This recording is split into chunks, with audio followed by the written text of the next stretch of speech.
Hi, everyone. Welcome back to the Ivory Tower Boiler Room. This is a special episode, probably the first of many where we actually are on TikTok live right now. So I feel very advanced in the social media world.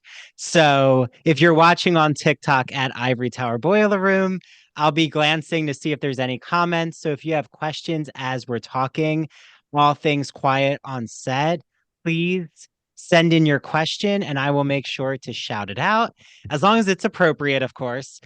So just so everyone out there knows, if we say essay, SO, PED, we're just shortening or using acronyms because we're not allowed to say some things on TikTok, which is why, like, if you join our Patreon, we can say whatever we want. But we're going to respect the social media platform.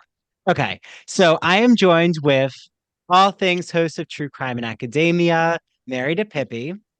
Hi, Hi. Mary. And Hello. I'm also joined with host of all things queer cinema, host of That Old Gay Classic Cinema, Christian Garcia. Hi, Christian. Hey, Andrew.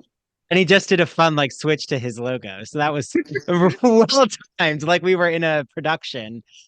So okay, quiet on set. I mean, where to begin has been swirling in my mind and is a battle because I don't know where to begin, to be frank with you all. I feel like it's so disturbing. I feel like it's a long time coming in the entertainment industry and in so many industries. So maybe I'll just say, what were you surprised about after watching this four-part series on Max, Quiet on Set? So I'll start with Christian. Hmm. I was just surprised at how many, just the whole, we grew up with these shows. And the fact that, I idolized these people as a kid, and now I have such a newfound respect for Drake Bell that it's not even categorical anymore, that there were these accusations of him being a an essay, a ped, and it's like it was reversed the entire time. It Mm, wasn't him. It was if you saw the documentary, it was somebody else that was doing it to him. And it's like, there were all these accusations and different setups, and it was just very confusing. And now that we all know the whole story, it's just so shocking and just very degrading at how many children get hurt on these sets. And it's not even the producer's fault. I believe also, I think we're going to discuss this, it is also the parents' fault as well. yes, yes. Okay, so lots that you brought up there. Mary, what did you think after watching the series? I mean, also like Christian to know the amount of kids that got hurt from this place. And I think what they point out in the documentary that I found so fascinating because it's something we don't always think about because these imbalances occur in our everyday lives and they are power imbalances, and I feel like a lot of people when they hear that it has such a negative connotation because they always assume that the power is negative.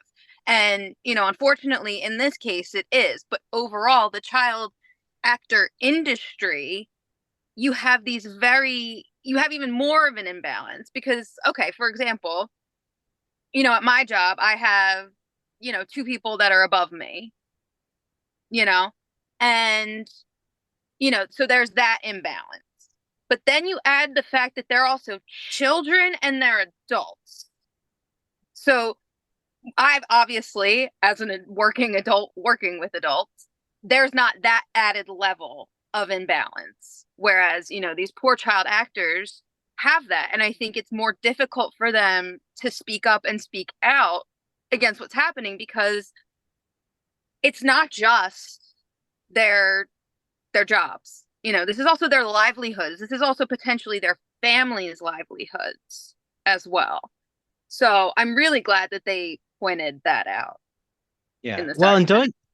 don't you think after our whole episode and like Scientology or brainwashing that happens with these unfair power dynamics or institutions that really prey on you wanting to feel that you're belonging. And I feel so connected to this industry of child acting, like you said, Mary, like, and Christian has brought it up too, where you're supposed to be at once provider for your family and yet trust in the power of adults that they have their best intentions at heart when you're working with them.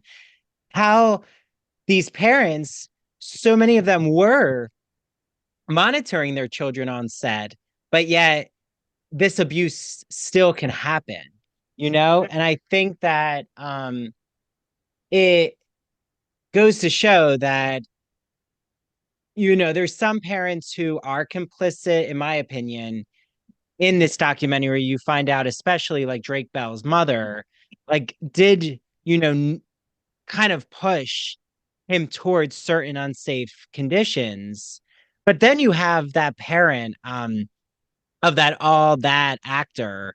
I'm going to forget her name, but she was like the whistle. Leon Firestein's mother, I believe it was, or it was somebody else. I think it was Leon Firestein's mother that Yeah, was the actor where he was like forced to put on peanut butter and have that was dogs run him. up and lick him. Yeah, that Yep. was just an Oh my atrocity, God. which also was so racialized as like one of the only black male cast members. Um, but like she was saying, this is all, what are you doing here? Like, this is unjust. We need to call this out. She was trying to rally the parents together, and it was falling on silent ears. And I just feel like right now we're at this time where thank God this documentary came out, because there's so much exploitation happening in theater, um, all aspects of entertainment, corporate industries, academia, you know, even reality TV. And like the line of what is right and what's not, we know what's not right, but why aren't people banding together? And that's where I was like just thankful that all of these actors, they were so brave. So I just want to congratulate all of those like Drake Bell who spoke out, like Alexa Nikolas, right? For also speaking out. Um, And Katrina Johnson, who is also in all that as well. I've recognized her the second that that the documentary started. I was like, wait, that's Katrina. That's it's just so interesting how we can recognize these child actors and how they, we grew up with them and then we see them as adults and it's like they haven't changed, but the trauma that they suffered is just too, it was just so enthralling to watch. And it was just, I was actually not afraid, but I was taking my time with this documentary because I saw the first episode and I said, okay, I gotta take it easy. And then the next few episodes I watched in a millisecond because I was just so hooked. I just wanted to learn more. I wanted to figure out what this was. Mhm. And I cannot, I'm wondering if we will be discussing Drake Bell's, the trial with Drake Bell and that whole fiasco. mm, It was just so scary and so traumatizing for him to be a teenager being in this courtroom and having on the other side of this whole courtroom having other people who defended um his essay. yeah. And Mhm. it was just sad and just so I can't even imagine what must have been going on through his brain because what I also listened to a podcast episode that Andrew it recommended me to listen to before we started this, and he just kept on repeating the word trauma. And it's just, it's just the people Mm. that he thought were his friends were on the other side defending his essay. And it's like, why? And do you know, these are, we love the term ghostwriters.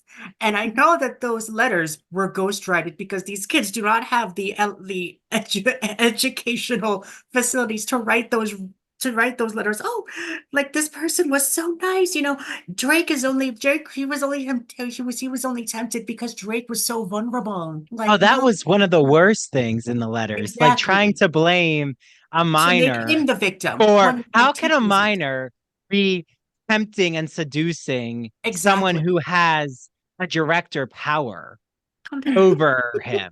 Like, what even possesses someone to write that letter? Like, I that's what can't. I was right. Some of them you could argue, and I know Drake Bell has given I think, so much grace to some of these actors or people in entertainment who wrote these letters. Thank Grace you, man. that, they could have heard the wrong story or they were like not given all the facts. Yes, okay. I understand that as well.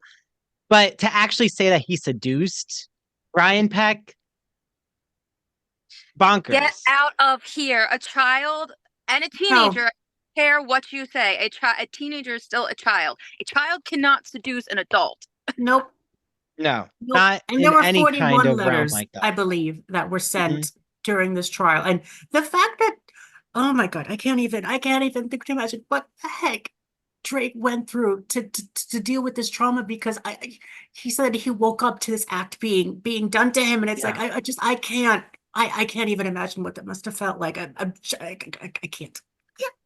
No. So yes, Sarah Fraser, friend of the show, had Drake Bell on.